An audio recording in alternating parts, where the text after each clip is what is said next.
Elle entra dans la chambre, portant tout le poids du monde sur ses épaules, et personne là ne la reconnut. Léa serrait la main de l'homme qu'elle aimait, pendant que la famille de celui-ci, froide et élégante, chuchotait à propos de l'héritage dans le couloir.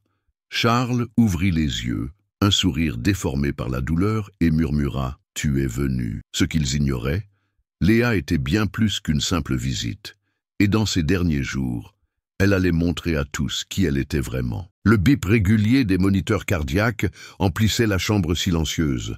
L'odeur d'antiseptique, mêlée au parfum coûteux des visiteurs, créait un contraste presque cruel. Charles de Varenne, l'un des hommes les plus riches de France, reposait dans un lit médicalisé entouré des appareils les plus modernes et des regards calculateurs d'une famille qui ne comprenait que le pouvoir, pas les adieux. Léa était assise à droite du lit, vêtue avec une élégance sobre. Ses cheveux étaient attachés, son visage fatigué. Elle n'avait pas mangé depuis des heures, elle n'avait pas dormi depuis des jours. Mais elle était là, solide, tenant la main de l'homme qui, pendant 8 ans, l'avait aimée en secret. Personne ne semblait remarquer sa présence. Les frères chuchotaient près de la porte. Les belles-sœurs échangeaient des regards suspicieux. Pour eux tous, elle n'était qu'une aide soignante, une connaissance, une ombre, jusqu'à ce que la porte s'ouvre et qu'Antoine de Varenne entre, le frère aîné, l'héritier officieux, l'homme qui décidait de tout sans consulter personne. Il s'arrêta net en la voyant. « Qui êtes-vous » La voix était tranchante. Léa garda le regard fixé sur Charles, espérant que ce soit lui qui parle. « Il vaudrait mieux que vous partiez, s'il vous plaît. » insista Antoine, le ton plus fort maintenant. C'est une affaire de famille. C'est alors que Charles ouvrit les yeux, avec effort. Sa main serra celle de Léa avec une force surprenante. « Elle est ma femme, Antoine, » dit-il d'une voix rauque mais claire. « La mère de ma fille. » Un silence absolu tomba sur la pièce. Antoine recula d'un pas, comme s'il venait de recevoir une gifle invisible. Léa prit une profonde inspiration. Pour la première fois depuis des années, elle se sentait vue, mais à cet instant précis, l'impensable se produisit. Léa Dubois n'avait jamais eu besoin du nom de qui que ce soit pour être respectée. Elle avait construit chaque marche de sa vie de ses propres mains depuis l'âge de 17 ans, quand elle avait quitté sa maison avec un sac à dos, un CV et un carnet où elle écrivait ses rêves. Elle avait un don pour l'organisation, une écoute attentive et un calme que l'argent ne pouvait acheter. C'est ainsi qu'elle était entrée dans le monde de l'événementiel de luxe, d'abord en servant des cafés dans les loges, puis en coordonnant des équipes, jusqu'à signer les plus grands lancements de marques prestigieuses à Paris et à New York. Mais bien qu'elle côtoyât les fêtes millionnaires, Léa ne fut jamais dupe du faux éclat des projecteurs. Elle observait tout avec un œil attentif. Elle voyait comment les riches se regardaient, s'habillaient, comment ils évitaient de se mélanger avec ceux qui ne portaient pas la même montre ou n'avaient pas la même couleur de peau. Et c'est précisément pour cette raison qu'elle ne s'était jamais attendue à ce qu'un homme comme Charles de Varenne l'approche. C'était lors d'un gala de charité. Elle vérifiait l'éclairage du grand escalier, quand elle entendit une voix dans son dos. « Tout est parfait, mais ça, vous le savez déjà, n'est-ce pas ?» Léa se retourna et croisa ce regard ferme, élégant, habitué à donner des ordres et à tout recevoir, sans avoir à le demander 2 fois. « C'est conforme aux attentes, » répondit-elle sèchement, en retournant à son travail. « La plupart des femmes auraient souri, a-t-il dû penser. La plupart auraient engagé la conversation. Mais elle continua, indifférente, et c'est justement ce qui le captiva. Les jours suivants, il se présenta à 2 autres de ces événements. Il fit des dons, il créa des prétextes, et un soir, avec une simplicité désarmante, il l'invita à dîner. Elle refusa. À la 3e tentative, elle accepta. De ce dîner naquit une relation secrète, faite de voyages discrets, de week-ends dans des villes tranquilles, de promesses échangées en silence. Charles était doux, cultivé, drôle. Quand il n'était pas entouré de dirigeants ou de journalistes, il se révélait être un homme fragile, plein de doutes. La demande en mariage eut lieu sur une plage déserte, avec une bague en émeraude. Mais avec la demande, vint la condition.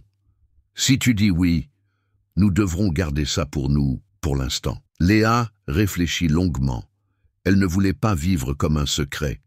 Mais elle ne voulait pas non plus perdre le seul homme qui voyait en elle plus qu'un joli visage ou un CV impeccable. Elle accepta, à une condition, 5 ans de silence, après quoi la vérité devrait éclater. Et pendant un temps, elle crut que ce délai serait respecté. Léa pensait pouvoir vivre dans l'ombre pendant un certain temps. Après tout, elle avait Charles. Elle avait l'amour que beaucoup de femmes passent leur vie à chercher. Mais au fil des ans, elle réalisa qu'aimer en secret, ce n'était pas aimer moins, c'était souffrir en silence. Les dîners en tête-à-tête étaient magnifiques. Les escapades secrètes aussi. Mais aucun de ces souvenirs ne pouvait être encadré. Aucun ne pouvait être raconté à la famille. Elle gardait tout dans des dossiers cachés sur son ordinateur, dans une boîte mail protégée par un mot de passe, comme si leur amour était quelque chose de mal, de dangereux, d'interdit. Au début, elle se laissait convaincre par de beaux discours.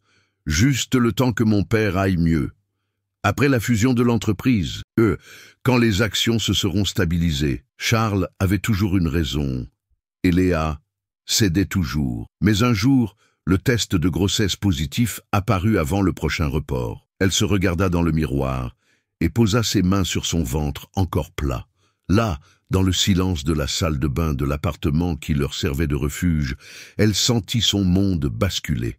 Charles arriva le jour même. Quand elle le lui annonça, il la serra si fort qu'elle crut presque que tout allait changer. « Une fille », dit-il, riant et pleurant à la fois. « Elle aura tes yeux et mon nom. » Elle sourit. Mais au fond d'elle, elle savait qu'il ne suffisait pas de porter un nom caché derrière des accords de confidentialité.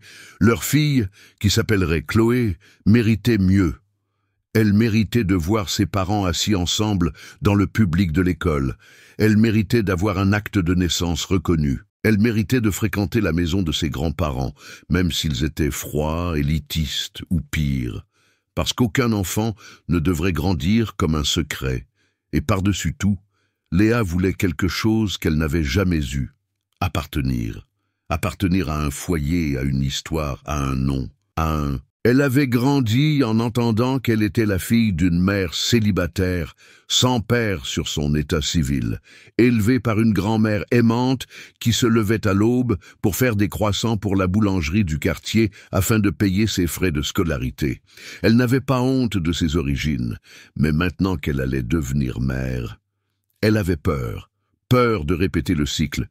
C'est alors que, sa fille encore dans son ventre, Léa demanda à Charles de discuter. Ils s'assirent sur la terrasse de leur refuge sur la Côte d'Azur, où ils passaient leur week-end loin du monde. « Nous avons une promesse, » lui rappela-t-elle. « 5 ans.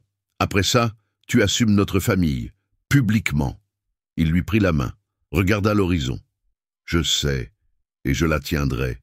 J'ai juste besoin d'un peu plus de temps. » Léa ne répondit pas. Elle se leva simplement et alla dans la chambre. Elle pleura doucement, le dos tourné à la porte. Elle savait qu'il l'aimait, mais elle savait aussi que sa peur était plus forte. Le temps passa. Chloé naquit par une nuit pluvieuse, avec les yeux de son père et les traits de sa mère. Une enfant douce, curieuse, avec une façon d'étreindre qui faisait oublier le monde. Charles assista à l'accouchement. Il pleura comme jamais. « Elle est parfaite », dit-il, sa fille dans les bras. À ce moment-là, Léa voulut croire que tout changerait. Mais rien ne changea.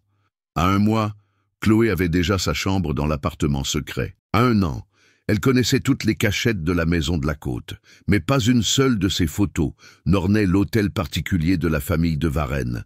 Pas une seule. Léa accumula sa douleur en silence. Chaque fois qu'elle voyait des enfants avec leurs 2 parents à la fête de l'école, chaque anniversaire célébré en secret, chaque sourire qui ne pouvait pas être publié, son plus grand désir n'était plus seulement d'être reconnue, c'était de s'assurer que sa fille ne soit pas effacée d'une histoire qui était aussi la sienne. Et ce désir grandissait chaque jour comme un cri étouffé. Chloé fêta ses 4 ans sans jamais avoir vu la maison où son père avait grandi. Elle n'avait jamais joué avec ses cousins, jamais reçu d'appel de ses oncles et tantes, jamais reçu de cadeaux de sa grand-mère. Léa savait ce que cela signifiait.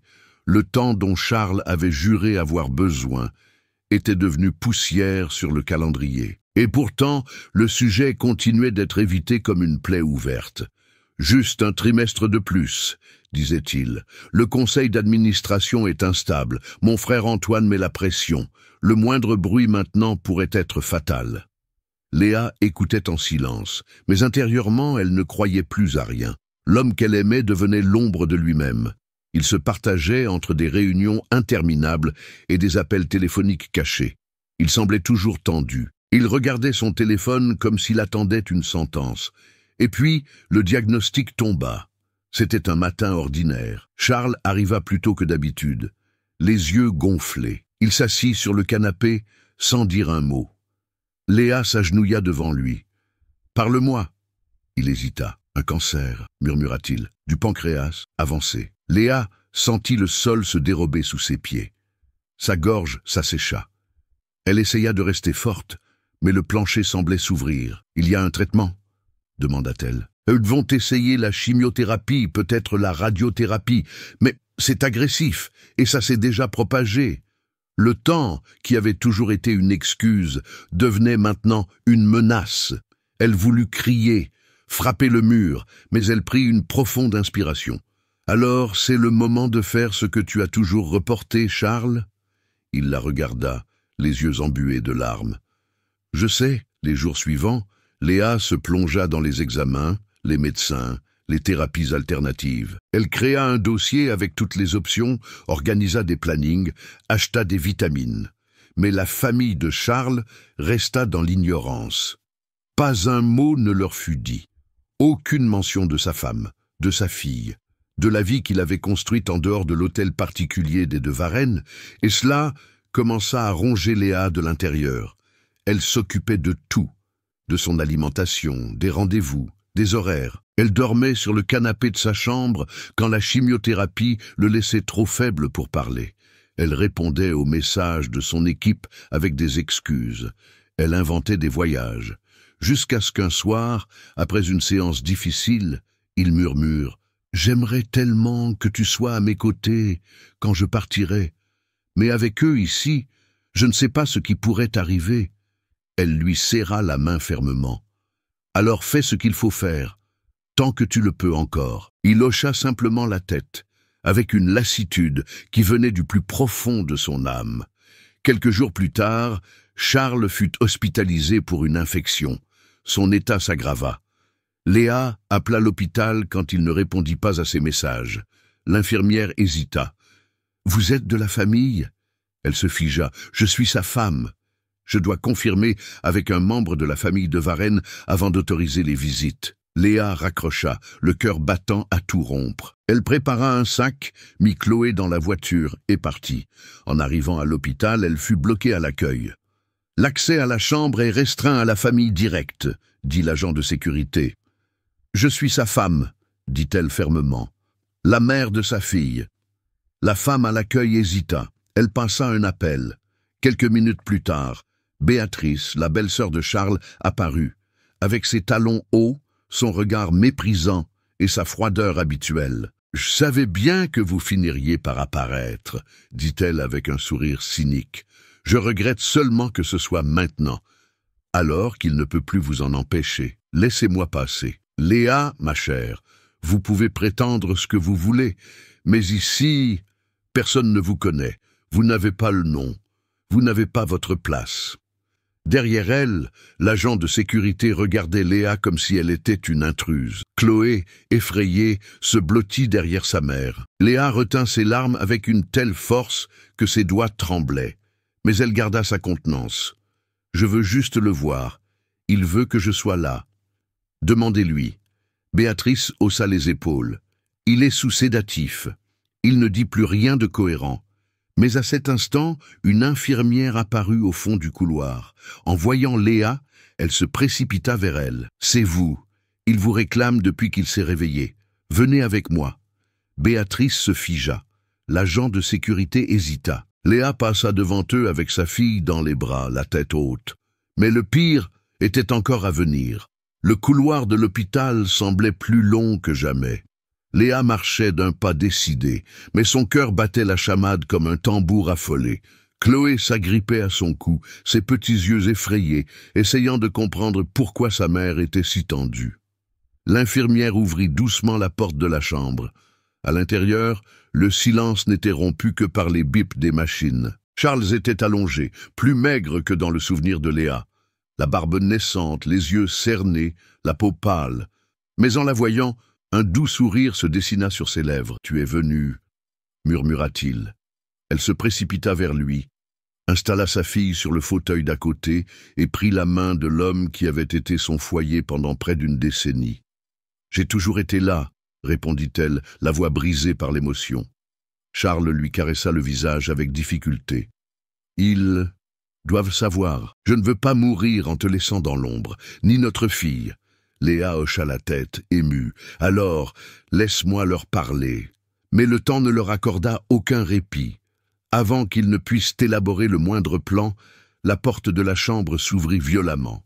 Antoine entra, la blouse ouverte, l'air dur. Derrière lui, 2 agents de sécurité et une infirmière déconcertée. « Que se passe-t-il ici ?» exigea-t-il d'une voix tranchante. Léa se leva lentement. « Je suis la femme de Charles, la mère de sa fille, et j'ai parfaitement le droit d'être ici. » Antoine eut un rire sec, presque moqueur. « Sa femme? Depuis quand? Dans quel monde ?» Il jeta un regard à la petite qui se cachait maintenant derrière le fauteuil, en silence. « Elle a même amené un enfant. Comme c'est pratique. » Charles tenta de se redresser dans son lit. « Antoine, ça suffit. Écoute. » « Non, Charles. Tu es faible, tu es drogué. Et cette femme est apparue pour t'embrouiller l'esprit au pire moment. Où était-elle pendant toutes ces années, hein? Pourquoi maintenant ?»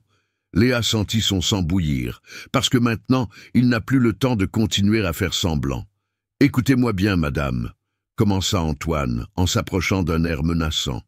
Mais avant qu'il ne puisse finir, Béatrice entra dans la pièce. « Tout va bien ici ?» demanda-t-elle avec le calme venimeux de quelqu'un qui connaît déjà la réponse. « Oui, tout va bien, » dit Antoine. « Nous allons faire sortir cette femme. » Les yeux de Léa s'écarquillèrent. « Je ne vais nulle part. » C'est à ce moment que l'humiliation devint publique. Béatrice sortit son téléphone de sa poche et dit à voix haute. « Infirmière, veuillez noter que cette femme est entrée dans la chambre sans autorisation et qu'elle perturbe un patient dans un état grave. » L'infirmière hésita. Mais Antoine renforça la menace. « Vous allez le noter. Sinon, demain, c'est vous qui perdrez votre emploi. » Léa s'approcha de Charles. « Charles, s'il te plaît, dis quelque chose. Dis la vérité. » Il essaya. Il ouvrit la bouche. Mais plus aucun son ne sortit. La tension envahit la pièce. Les agents de sécurité se regardèrent, incertains. L'un d'eux tendit la main. « Madame, nous devons vous demander de quitter l'unité. Pour la sécurité du patient. »« Je suis sa femme !» cria-t-elle enfin, la gorge en feu. « J'ai un acte de mariage, une fille, un foyer avec cet homme. » Béatrice sourit amèrement. « Mais ici, vous n'êtes personne. » Léa trembla. Elle regarda Chloé, toujours recroquevillée, sans comprendre. Les larmes coulaient déjà sur le visage de la petite. C'est là que Léa comprit. Dans cette chambre, sous tous ces regards accusateurs, elle ne pourrait rien prouver. Ni l'amour, ni l'histoire, ni le droit d'exister à ses côtés. Elle fit un pas en arrière, respirant profondément. « D'accord, je vais partir. Mais ça ne se termine pas ici. » Antoine répondit avec mépris. « Vous pouvez venir avec des papiers, des histoires, des larmes. Vous ne ferez jamais partie de cette famille. » Léa prit son sac, prit Chloé dans ses bras et se dirigea vers la porte sans se retourner. Mais avant de sortir, elle se tourna. « Charles, j'ai tenu ma promesse. J'ai été avec toi. Maintenant, tiens la tienne. Ne les laisse pas nous effacer. » Et elle sortit, le visage baigné de larmes, la dignité intacte. Mais dehors, dans le couloir silencieux, elle tomba à genoux. Serrant sa fille contre elle, Léa pleura comme quelqu'un qui a de nouveau tout perdu. Là, sur le sol froid de l'hôpital, elle n'était pas une femme qui a réussi. Elle n'était pas une stratège. Elle n'était pas forte. Elle n'était qu'une femme brisée, qui avait aimé en silence pendant trop longtemps. Léa ne se souvenait pas du chemin jusqu'à l'hôtel. La réceptionniste dit quelque chose, lui tendit la carte, sourit par politesse. Mais c'était comme si elle était dans un brouillard. Elle portait Chloé dans ses bras comme on porte sa propre âme blessée. Elle ferma la porte de la chambre à clé, posa délicatement sa fille sur le lit et se traîna jusqu'à la salle de bain. Elle ouvrit le robinet, laissa l'eau couler. Elle ne pleura pas, pas encore. La réalité mettait du temps à s'imposer. Elle s'assit sur le carrelage froid, entoura ses genoux de ses bras. Elle resta là, à écouter le bruit de l'eau, essayant de comprendre comment, même après tant d'années, elle était encore cette fille invisible que personne ne voyait, celle que le monde s'obstinait à repousser sur les côtés. Et puis, elle pleura, pas avec de jolies larmes de film. Elle pleura avec des sanglots étouffés, le visage caché dans ses bras, honteuse que sa fille l'entende. Des heures plus tard, Chloé se réveilla en sursaut. Elle vint dans la salle de bain sur ses petits pieds nus. « Maman, tu es triste ?» Léa prit une profonde inspiration, s'essuya le visage du revers de la main et força un sourire. « Je suis juste fatiguée, ma chérie, mais ça va passer. » La petite fille s'assit sur ses genoux. « On va revoir papa ?» Léa déglutit difficilement. « Oui, bien sûr, papa t'aime très fort. Et il a demandé qu'on reste près de lui, d'accord ?» Chloé hocha la tête, avec l'innocence de celle qui croit encore que l'amour suffit. Cette nuit-là, Léa écrivit une lettre à elle-même. « Si un jour je doute de qui je suis, je me souviendrai d'aujourd'hui, du sol froid, du regard de ma fille et de la certitude que la vérité ne peut pas être réduite au silence pour toujours. » Le lendemain, elle retourna à l'hôpital. Cette fois, on ne l'arrêta pas. L'infirmière la reconnut et se contenta de hocher la tête en silence. Elle entra doucement dans la chambre. Charles dormait. Ses traits étaient plus fragiles. Il y avait quelque chose d'irréversible dans ce corps. Elle s'assit à côté de lui prit la main, resta là, en silence, comme au bon vieux temps. Il se réveilla quelques minutes plus tard. « Elles t'ont fait partir ?» demanda-t-il d'une voix faible. « Elles ont essayé, mais je suis revenu. » Ses yeux brillèrent de soulagement. « J'aurais dû tout faire différemment, » murmura-t-il. Léa sourit avec tristesse. « Il est encore temps de faire quelque chose. » Charles la regarda fixement. « Promets-moi que tu seras là pour la lecture du testament. Tu as encore du temps, Charles. Tu peux leur parler. Tu peux t'imposer. Je n'aurai pas la force, mais ce qui est écrit est garanti. » Léa hésita. « Même s'ils le contestent, ils essaieront. Mais mon avocat a tout.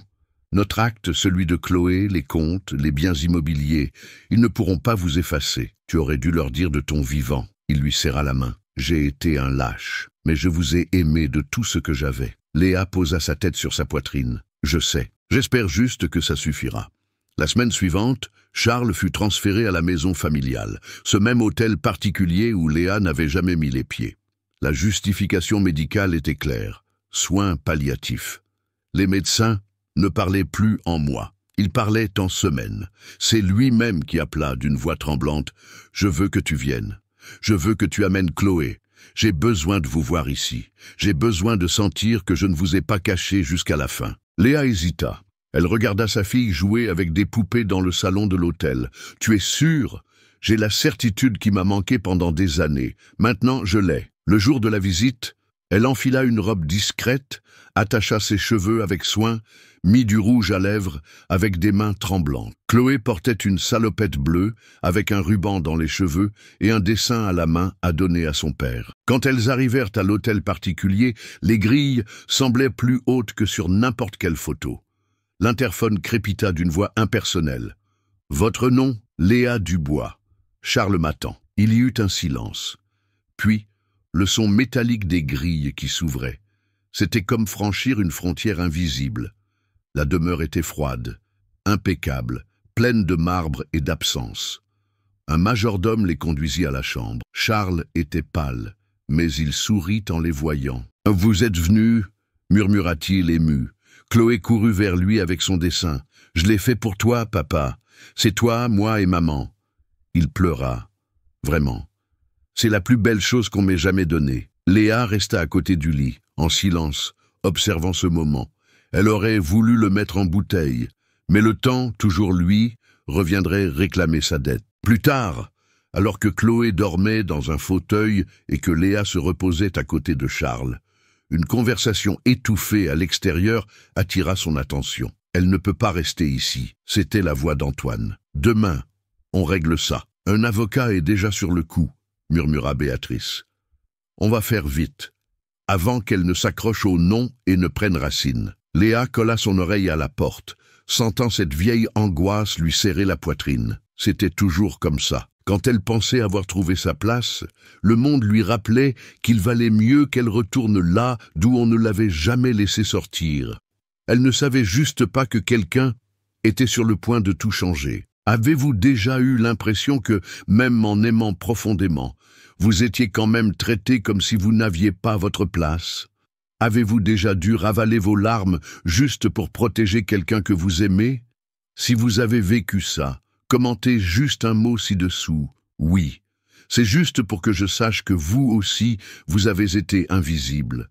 Mais que, comme Léa, vous êtes toujours là, à vous battre. Ce matin-là, la maison était trop silencieuse. Léa se réveilla avant Chloé. Elle avait dormi dans un fauteuil inconfortable, à côté du lit de Charles, qui avait passé la nuit entre des moments de conscience et des délires fiévreux. Sa respiration était déjà différente, plus laborieuse, plus espacée. Elle savait ce que cela signifiait. Elle sortit de la chambre pour prendre un café et essayer de se ressaisir avant que sa fille ne se réveille. Elle descendit les escaliers de l'hôtel particulier en sentant les regards du personnel. Certains se détournaient, d'autres la fixaient trop longtemps. Il y avait des commérages dans l'air et du mépris. Dans la cuisine, un geste inattendu. Une jeune employée, en uniforme simple, posa une tasse de café sur le comptoir. « C'est pour vous, madame. C'est chaud. » Léa la remercia d'un signe de tête discret. Elle s'assit dans un coin de l'office, respirant profondément, essayant de ne pas s'effondrer. C'est alors qu'elle entendit des pas légers s'approcher. « Je peux m'asseoir avec vous ?» Elle leva les yeux. C'était Camille, la nièce de Charles. Elle portait un jean, des baskets et un sweatshirt large. Ses cheveux étaient attachés en un chignon désordonné et elle tenait 2 tasses fumantes. « Je peux ?» répéta-t-elle avec un sourire timide. Léa hésita une seconde, puis acquiesça. « Bien sûr. » Camille s'assit en silence. Pendant quelques instants, aucune d'elles ne dit rien. Puis la jeune femme parla. « Je ne sais pas tout ce qui s'est passé, mais hier soir, j'ai vu mon oncle vous tenir la main, comme si c'était la seule chose qui le maintenait en vie. » Léa se mordit la lèvre pour contenir son émotion. « Je suis restée silencieuse tout ce temps pour lui, par respect, par amour. Mais il arrive un moment où le silence pèse plus que le scandale. » Camille hocha la tête. « Il m'a beaucoup aidé. Quand j'ai voulu faire une école d'art et que toute la famille a critiqué, c'est l'oncle Charles qui a payé. Il m'a dit que je devais être qui je voulais, que le reste n'était que du bruit. Il était vraiment différent, » murmura Léa. « Mais il avait tellement peur d'être rejeté par vous tous. Par certains d'entre nous, peut-être, » dit Camille en buvant une gorgée de café. « Mais pas par moi. Et après hier, j'ai vu qui vous êtes. Et si personne d'autre ne le voit, moi, je le vois. » Léa la regarda, surprise. « Merci, je ne sais même pas quoi dire. Laissez-moi vous aider. Je ne sais pas comment, mais je suis avec vous. » À cet instant, Léa sentit quelque chose qu'elle n'avait pas ressenti depuis longtemps, l'espoir. C'est avec ce souffle de soutien qu'elle retourna dans la chambre. Charles dormait, mais ses traits étaient plus sereins. Sa main reposait sur la couverture comme si elle attendait quelque chose. Léa prit cette main et dit tout bas, « Quelqu'un de ta famille nous a enfin vus. Ce n'est peut-être pas encore le monde entier, mais c'est un début. » Il ouvrit lentement les yeux, essaya de sourire. « Camille? Oui, j'ai toujours su qu'elle était différente. Tu as fait quelque chose de bien, dit-elle avec un petit rire entre les larmes. Il est encore temps pour une autre bonne chose. » Elle se rapprocha. « Dis-moi, je veux que tu sois dans le testament, avec tout clairement établi, avec mon nom, avec la vérité, plus rien de caché, rien qu'il ne puisse nier. Charles, tu as déjà tout signé, tu te souviens? Oui, mais je veux reparler à l'avocat. Je veux m'assurer que personne ne puisse vous prendre ce qui vous revient. » Léa prit une profonde inspiration. « Alors, appelle-le.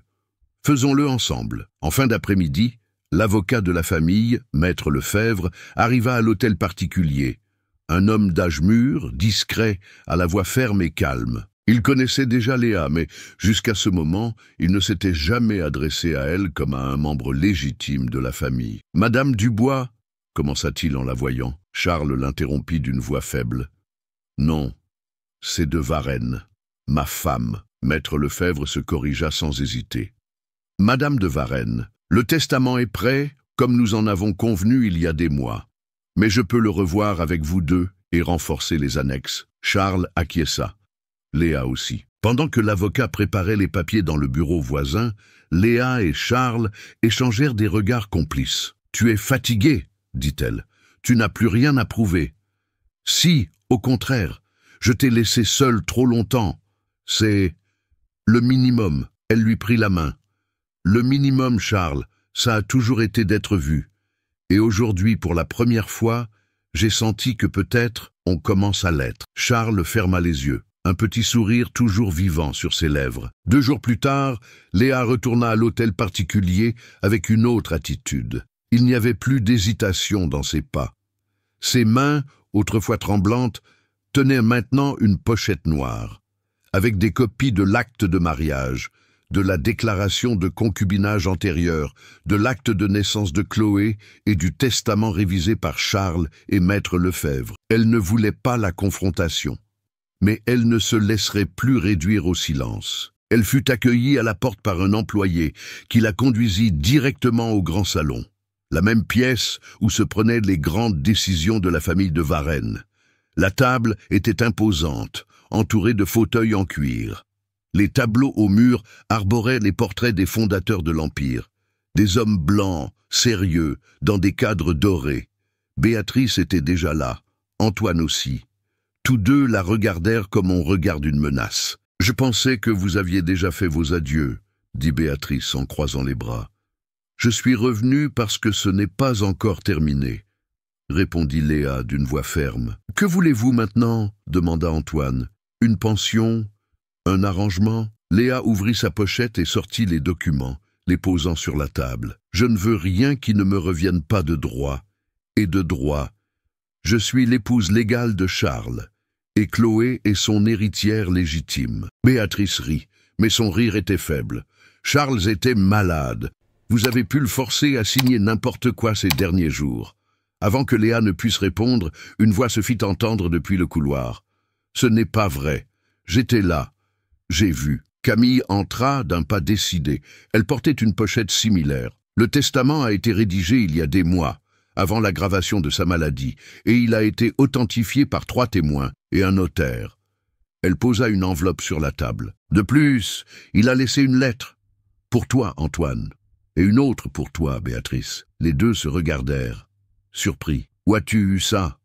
demanda Antoine. « De l'avocat.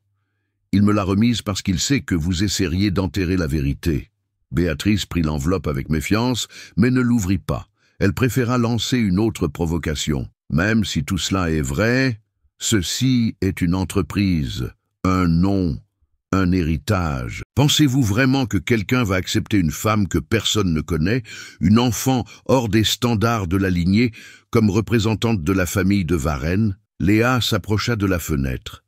Elle regarda l'immense jardin, les arbres taillés, la fontaine en marbre. « Je n'ai pas besoin qu'on m'accepte, seulement qu'on me respecte, et, par-dessus tout, qu'on arrête d'agir comme si notre existence était une erreur. » Elle se tourna vers eux fermement. « Si vous essayez de nous effacer des journaux, je parlerai à la presse. Si vous essayez de contourner le testament, la justice s'en chargera. Mais ce que je n'accepte plus, c'est le silence. » Antoine serra les poings. « Vous cherchez la guerre, Léa. » Elle le dévisagea. « Je ne l'ai pas cherchée. J'y ai été jetée. Et maintenant, je réagis. » Sur ce, elle ramassa ses papiers, tourna le dos et quitta la pièce sans un mot de plus. Cette nuit-là, Léa retourna à l'hôpital.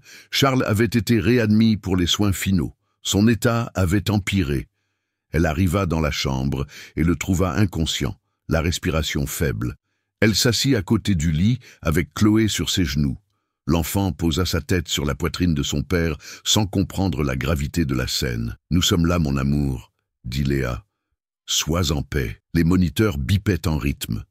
Le monde semblait suspendu. Elle regarda sa fille et dit tout bas, « Tu grandiras en sachant qui tu es, d'où tu viens, et que ton père t'a aimé, malgré toutes les peurs qu'il a eues. » Le lendemain matin, les médecins les prévinrent. C'était une question d'heure. La famille de Varenne se réunit à l'hôpital. Pour la première fois, Léa ne fut pas arrêtée. Personne n'osait plus l'en empêcher. Elle resta aux côtés de Charles, lui tenant la main jusqu'à la fin. Quand il partit, la chambre devint silencieuse. Un silence qui n'était plus d'oppression.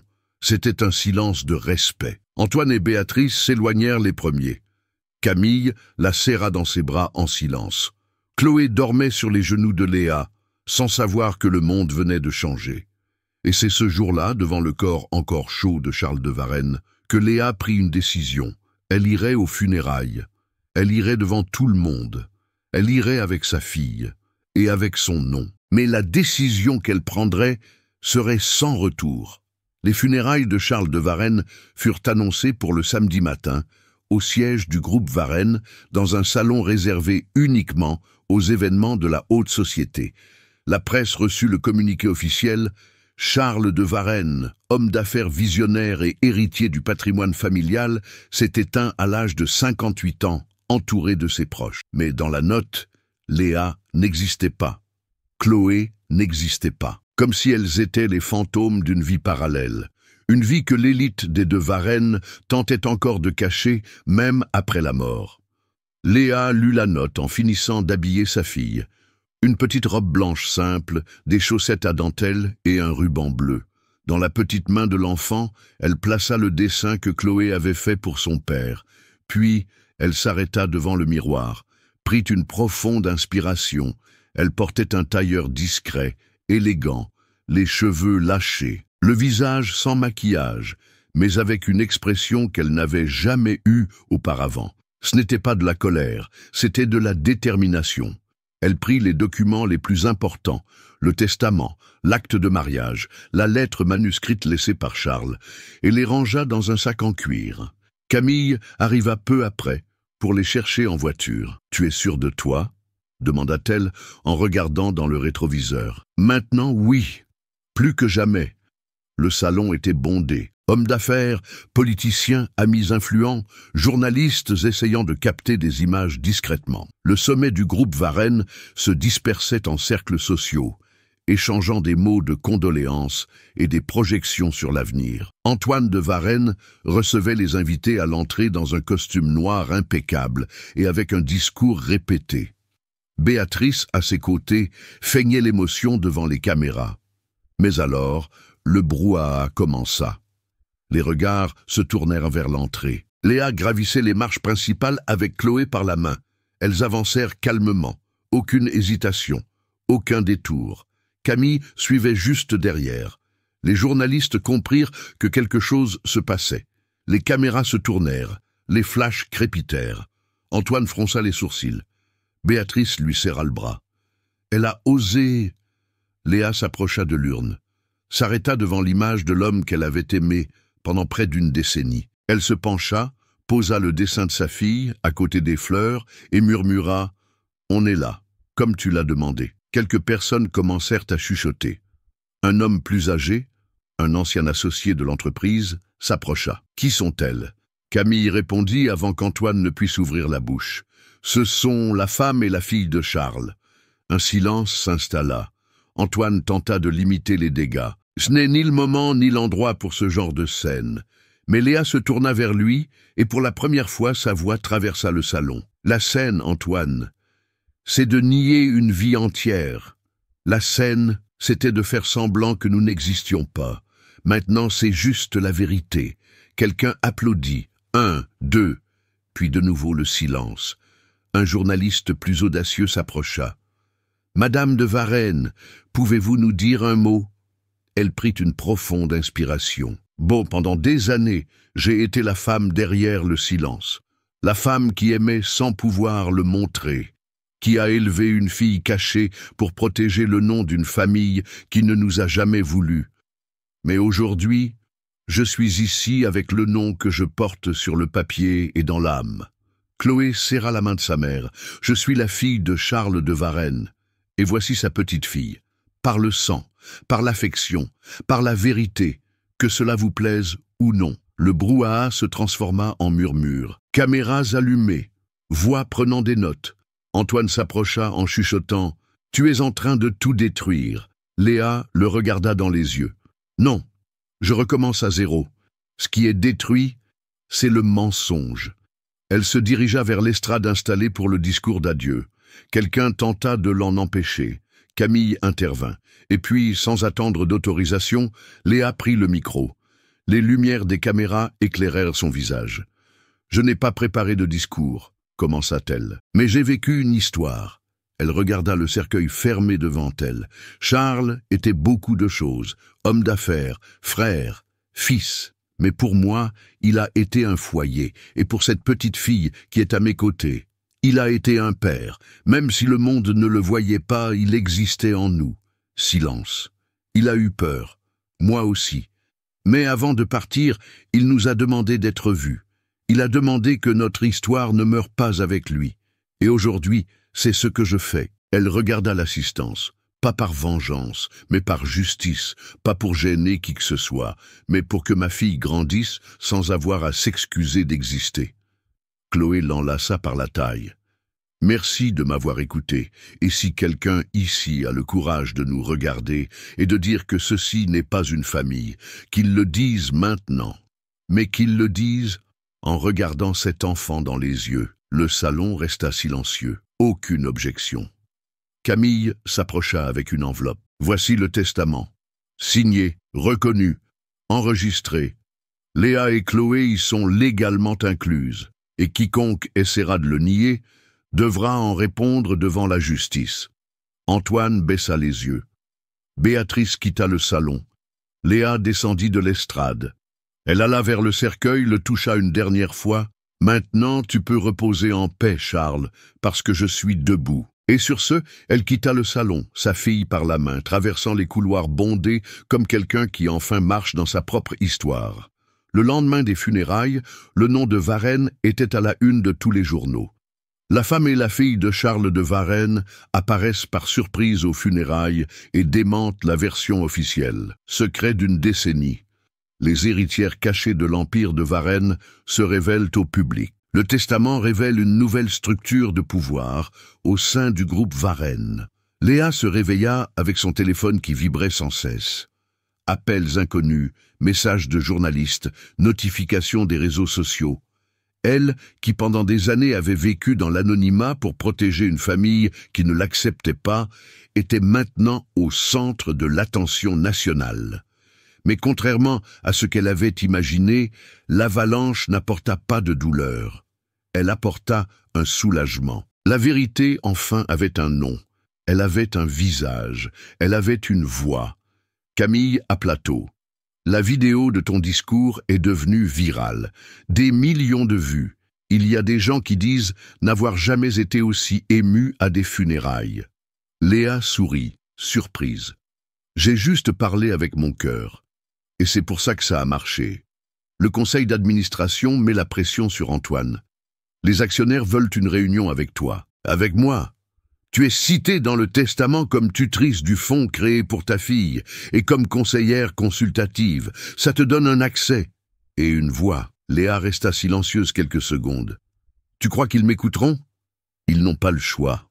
Et honnêtement, je pense que beaucoup le veulent, mais pas tous. Antoine, par exemple, ne s'était plus montré depuis les funérailles.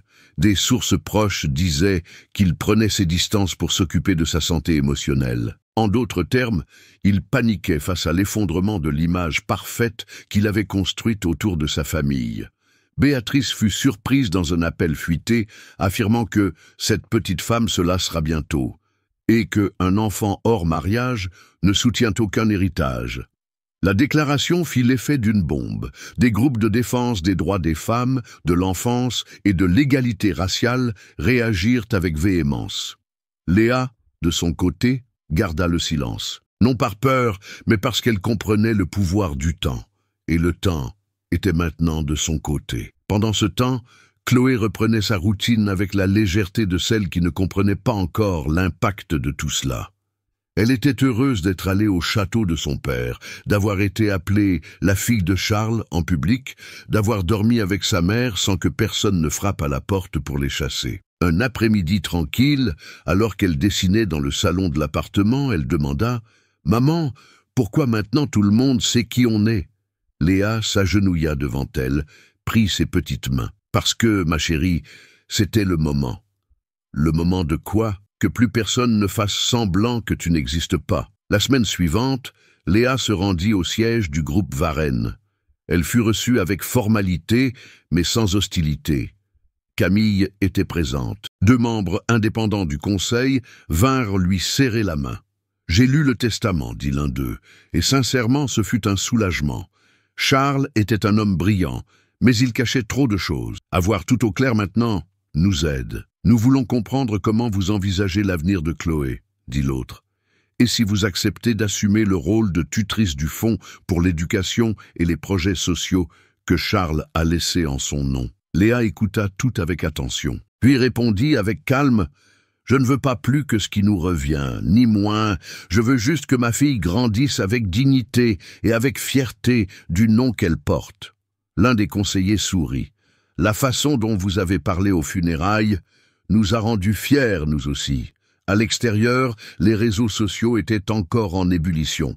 Des milliers de femmes racontaient leurs propres histoires, relations secrètes, enfants niés, amours cachés. Léa était devenue le symbole de quelque chose de bien plus grand. Il ne s'agissait pas d'argent, il s'agissait de visibilité, de justice. À la télévision, les analystes commentaient l'attitude de Léa avec respect. Elle n'est pas arrivée avec des cris, elle est arrivée avec des vérités. Et ça change tout. Cette semaine marqua un tournant. Le nom de Varenne, autrefois simple symbole de richesse, portait désormais aussi l'empreinte d'une femme qui avait eu le courage de sortir de l'ombre. Béatrice, face à la répercussion négative, disparut des projecteurs. Elle s'éloigna des activités sociales, prétextant deuil et fatigue émotionnelle. En interne, on savait qu'elle subissait des pressions pour renoncer à son siège au conseil. Antoine tenta d'intenter une action en justice contre le testament.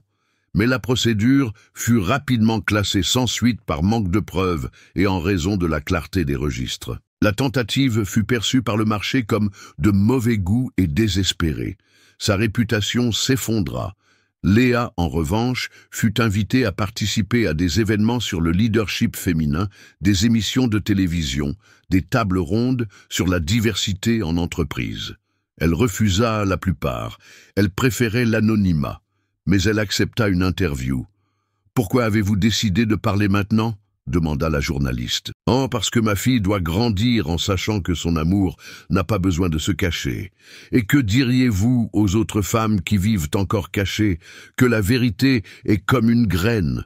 On peut l'ignorer pendant des années, mais quand elle germe, personne ne peut arrêter ce qu'elle est capable de faire fleurir. » L'interview se termina par un silence ému. Et tandis que le monde réagissait au scandale avec choc, admiration et soulagement, Léa ne ressentait qu'une seule chose, la paix. Parce que pour la première fois, elle existait entièrement. Pendant longtemps, Léa a cru qu'elle avait besoin d'être acceptée. Elle pensait que l'amour n'aurait de valeur que s'il était reconnu par les autres, validé, annoncé lors de grands dîners, scellé par les applaudissements d'un public qui ne l'avait jamais vu. Mais la vérité, c'est que personne ne peut donner ce qu'il n'a jamais eu à offrir. La famille de Varenne ne l'a pas rejeté par manque de preuves, ni par doute sur son caractère. Le rejet est venu parce que, pour eux, un amour qui n'entre pas dans la vitrine ne sert à rien. Seulement, Léa a appris. Elle a appris à la dure. Elle a compris qu'elle n'avait pas besoin d'être accueillie par une porte qui avait toujours été verrouillée. Elle pouvait construire sa propre entrée, avec sa fille à ses côtés et avec le souvenir de Charles dans son cœur. Ce ne fut pas un amour faible, ce fut un amour craintif. Mais même avec la peur, ils ont construit quelque chose de vrai, quelque chose qui a résisté au silence, à la distance et même à la mort. Et en fin de compte, ce n'est pas le nom de Varenne qui a donné de la valeur à Léa. C'est Léa qui a donné de l'humanité à ce nom. Elle a montré que ce n'est pas le sang bleu qui définit une famille. Ce ne sont pas les portraits accrochés au mur, ni les dîners formels. La famille, c'est celui qui est à vos côtés quand la fièvre monte, celui qui vous tient la main quand le monde s'écroule, celui qui affronte l'humiliation et choisit quand même d'aimer. Chloé grandira en entendant l'histoire de ses parents. Non pas comme une histoire de scandale, mais comme une histoire de courage. Et quand on lui demandera qui était Charles de Varenne, elle ne citera pas ses affaires. Elle se souviendra du père qui lui tenait la main à l'hôpital, du père qui, même malade, a trouvé la force de reconnaître sa vérité. Et elle dira avec fierté « Mon père était un homme qui a aimé ma mère ». Jusqu'à la fin, dans les mois qui suivirent, beaucoup de choses changèrent. Le premier changement vint avec le nouveau nom sur la plaque de la fondation créée par Charles, Fondation Chloé de Varenne, dédiée à des projets d'éducation et d'accueil pour les enfants qui, comme elle, sont nés en dehors des standards attendus par les élites, mais pas en dehors de l'amour. Léa prit sa place au conseil de la fondation avec sérieux. Elle ne devint pas une célébrité. Elle ne chercha pas la scène, mais elle devint une voix écoutée dans des réunions auparavant réservées à des noms qui n'avaient jamais mis les pieds hors des salons de marbre. Camille devint le principal pont entre la nouvelle génération des de Varenne et le monde réel. Elle rompit avec ses oncles et tantes, fit don d'une partie de son héritage à la fondation et écrivit un article viral intitulé « Quand la vérité est une femme, noire et invisible, et qu'elle gagne quand même ». Béatrice s'éloigna de tout. Peu à peu, elle perdit sa place, sa crédibilité et le soutien même de ses anciens alliés. Il n'y eut pas de scandale, pas de procès, juste le silence. Le même silence qu'elle avait un jour imposé à Léa. Antoine tenta de garder le contrôle de l'Empire, mais sans sa force politique d'antan, il fut démis du conseil exécutif. Il resta riche, bien sûr, mais sans le trône qu'il croyait éternel. Et Léa, elle continua de vivre avec Chloé dans un appartement simple, avec vue sur un parc. Elle préférait le bruit des arbres à l'écho des couloirs froids de l'hôtel particulier. Elle n'utilisa jamais le nom de famille pour se mettre en avant. Elle l'utilisa pour protéger. Elle protégea sa fille. Elle protégea la mémoire de l'homme qu'elle aimait. Elle se protégea elle-même. Chloé grandit avec des questions. Beaucoup. Mais elle grandit aussi avec des réponses. « Maman, pourquoi on n'habite pas dans cette grande maison ? Parce que notre maison, c'est là où on peut respirer en paix, ma chérie. » Et c'est ainsi que Léa reconstruisit sa vie, sans avoir besoin de prouver quoi que ce soit de plus, sans avoir besoin de demander la permission d'exister, juste en étant qui elle avait toujours été, entière, silencieusement forte, et maintenant visible. Si cette histoire vous a touché d'une manière ou d'une autre, laissez un like, ça aide énormément à raconter des histoires comme celle de Léa à plus de monde. Dites-moi dans les commentaires de quelle ville vous me regardez. J'adore savoir jusqu'où ces histoires voyagent. Et si vous croyez au pouvoir de la vérité, du courage et de l'amour qui résiste au silence, abonnez-vous à la chaîne. Il y a beaucoup d'autres histoires fortes qui arrivent. Maintenant, choisissez une des histoires que j'ai laissées à l'écran et rejoignez-moi pour la prochaine vidéo.